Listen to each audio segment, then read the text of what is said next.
Pemirsa, puluhan warga Ciracas, Jakarta Timur dievakuasi ke Rumah Sakit Darurat COVID-19 Wisma Atlet Kemayoran, Jakarta. Mereka akan menjalani karantina selama 2 pekan setelah diketahui positif COVID-19.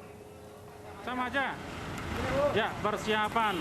Video yang beredar di media sosial ini memperlihatkan proses evakuasi puluhan warga di Ciracas, Jakarta Timur dievakuasi ke Wisma Atlet.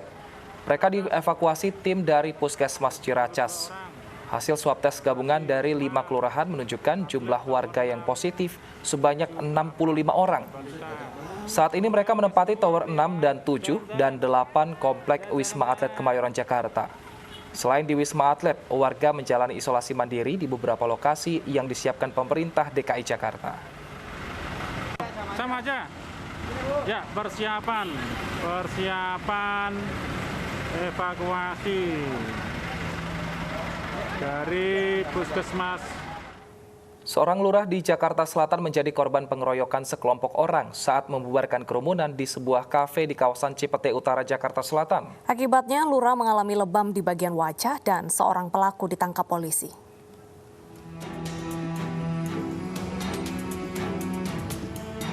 Beginilah suasana kafe di Jakarta Selatan usai kejadian pengeroyokan Lurah Cipete Utara pada Sabtu 21 November lalu. Kondisi warung tutup dan belum terlihat adanya aktivitas kembali. Kejadian pengeroyokan berawal dari Nur Cahya razia PSBB transisi di salah satu kafe pada dini hari. Ramainya pengunjung membuat Nur Cahya mencari pemilik kafe. Namun tiba-tiba ada pengunjung kafe yang marah dan mengeroyok Nur Cahya. Kejadian ini pun langsung dilaporkan ke Polres Jakarta Selatan.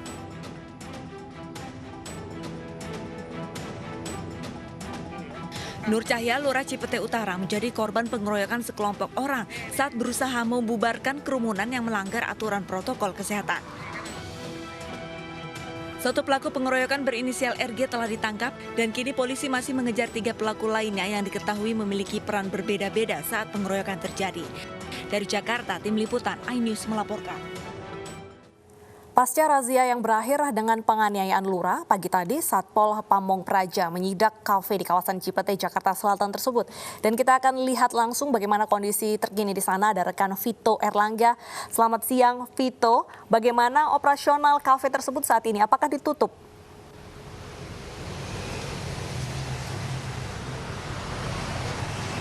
Ya, selamat siang Deta, Wilson dan pemirsa. Dapat kami laporkan untuk kondisi terkini di kafe di salah satu bilangan di Jakarta Selatan. Ini kondisinya seperti yang disebutkan tadi, masih terpantau sepi dan kami pun belum melihat adanya geliat operasional di kafe ini hingga pukul 11.41. Namun kami tadi juga sempat memantau adanya sejumlah personil dari Satpol PP DKI Jakarta melakukan inspeksi mendadak di kafe yang terletak di bilangan Jakarta Selatan ini. Para personil Satpol PP DKI Jakarta ini melakukan inspeksi mendadak terkait dengan bagaimana penerapan protokol kesehatan COVID-19 di kafe ini, yang mana seperti yang disebutkan tadi bahwa pada tanggal 21 November kafe ini sempat terlihat melanggar protokol kesehatan COVID-19 dan dengan adanya penertiban dari pelanggaran PSBB tersebut terjadi ada kontak fisik antara pengunjung dan penertib PSBB yang pada waktu itu adalah seorang lurah Cipete Utara. Dan untuk kabar dari Lurah Cipete Utara sendiri, kami juga tadi sempat menghubungi dari pihak Lurah Cipete Utara. Pihaknya sendiri sudah melakukan visum dan sudah menyerahkan proses hukum kepada Polres Metro Jakarta Selatan. Dan sampai saat ini Polres Metro Jakarta Selatan masih mengejar 2 pelaku yang saat ini masih dalam tahap pengejaran. Kembali ke Anda. Baik, terima kasih Vito Erlangga atas laporan Anda. Selamat bertugas kembali. Pemirsa, hadirnya vaksin COVID-19 di Indonesia diyakini mantan Wakil Presiden Yusuf Kala akan memberi harapan terhadap pemulihan ekonomi nasional. Namun dalam upaya pemulihan ekonomi jangka panjang, pemerintah juga diharapkan fokus terhadap peningkatan daya beli masyarakat.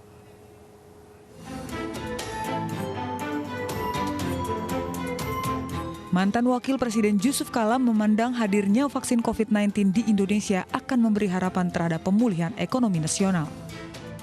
Namun untuk pemulihan dalam jangka panjang, hadirnya vaksin COVID-19 tidak serta-merta akan dapat langsung memulihkan ekonomi nasional. Pasalnya pandemi COVID-19 tidak hanya menyasar kesehatan masyarakat, namun juga memberikan dampak terhadap daya beli masyarakat. Untuk itu menurut JK, tingkat daya beli masyarakat harus menjadi fokus dalam pemulihan ekonomi nasional. Jadi sebenarnya mengatasi ekonomi pada jangka panjang ini atau bagaimana sustainability-nya ini, itu ialah bagaimana orang kembali berbelanja, tingkat konsumennya. Sekarang ini golongan bawah kekurangan uang, kekurangan belanja karena mungkin PHK ataupun orang kurang berbelanja untuk sektor non formal di pasar-pasar, menyebabkan ekonomi secara nasional menurun atau secara dunia menurun.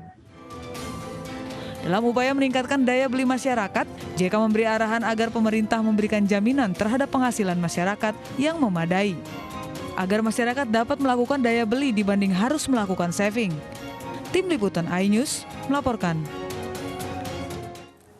Pemirsa, tidak semua orang ingin menjadi relawan COVID-19 karena beresiko tertular virus COVID-19. Namun tidak demikian bagi Gufron Evian Effendi. Relawan dari PMI Kabupaten Jember ini rela terlibat langsung membantu masyarakat saat pandemi.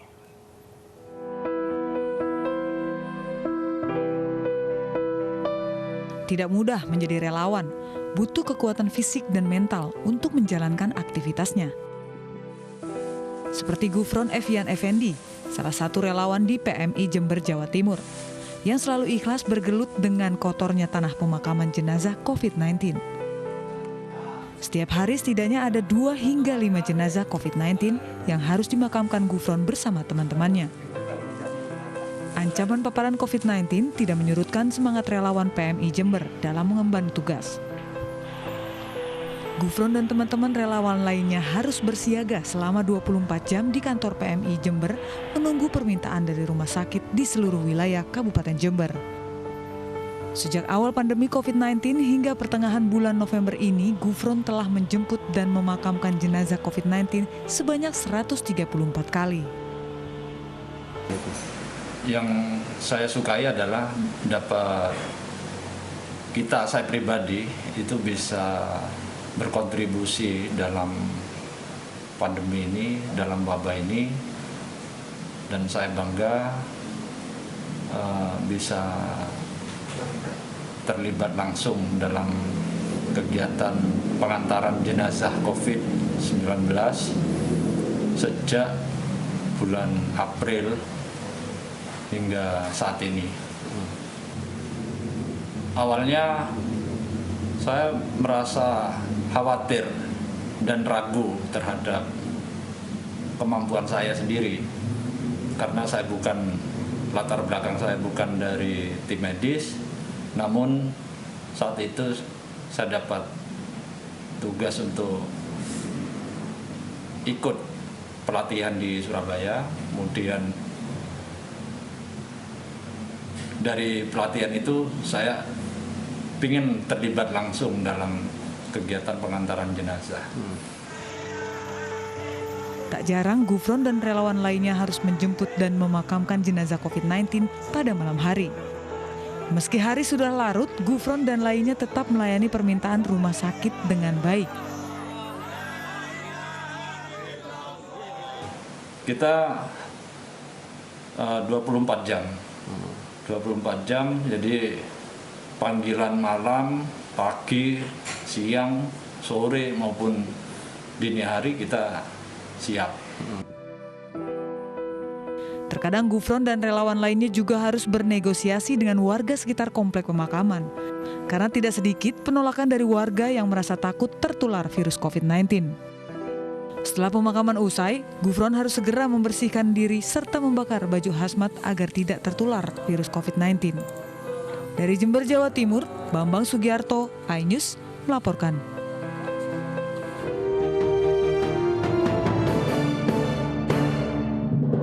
Acara ini dipersembahkan oleh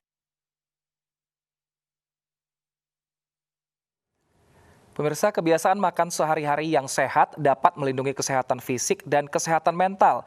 Diet Mediterania yang kaya akan buah-buahan, sayuran, kacang-kacangan, sesekali dikonsumsi daging merah dapat memperbaiki kesehatan pencernaan. Selengkapnya Anda bisa klik di www.sindarnews.com. Pemirsa, 6 penambang pasir di Banten tertimbun longsor, 2 orang belum ditemukan. Kami akan kembali sesaat lagi.